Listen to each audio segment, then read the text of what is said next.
को देखने लगा।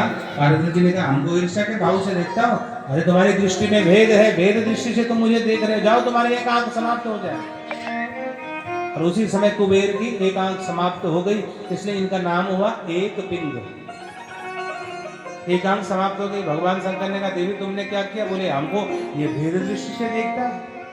अरे बोले नहीं देवी, ये तो हमारा परम भक्त है।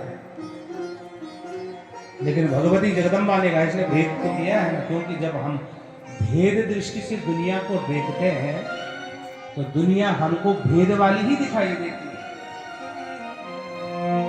और जब भेद दृष्टि से हम दुनिया को देखें, देखो उदाहरण से समझिए, किसी की एक गाय थी, उसको 4 महीने तक उन्होंने हरा घास खिलाया, और जब बरसात का समय निकल जाता है तो तब तो सर्दियों में सूखा ही खाना पड़ेगा भैया गाय को भी।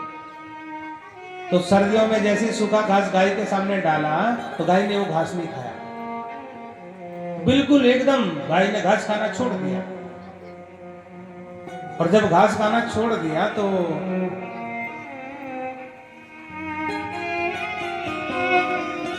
एक व्यक्ति से पूछा उन्होंने, महाराज ऐसी ऐसी बात है, गाय घास नहीं खा रही है। बोले क्यों नहीं खाती?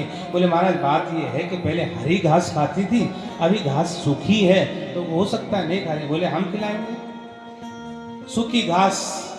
बोले कहा हम बताएंगे। गाय के आंखों पर हरा चश्मा लगा दिया, घास सूखी डाल दी और गाय ने बड़े आराम से खाया। बोले महाराज कैसे? बोले जैसा चश्मा लगा होगा वैसे ही तो दिखेगा, वो तो गाय है उसको क्या पता। आपकी दृष्टि जैसी होगी आपको वस्तु वैसे ही दिखाई दे। कई लोग अब जैसे हम चश्मा पहनते हैं तो अगर ज्यादा धूप में जाना हो तो चश्मा हम काला वाला लगाते हैं, तो तब ये पता चलता है कि सूर्य भगवान है भी कि नहीं, बिल्कुल बराबर दिखाई देता है। हाँ धूप तो है ही नहीं आज, लेकिन धूप तो उतनी है जितनी होनी चाहिए, लेकिन हमने काला चश्मा पहना है इसलिए जो है ठीक दिखाई देता है। उदाहरण से समझ लीजिए, जहां भी भगवान की कथा होती है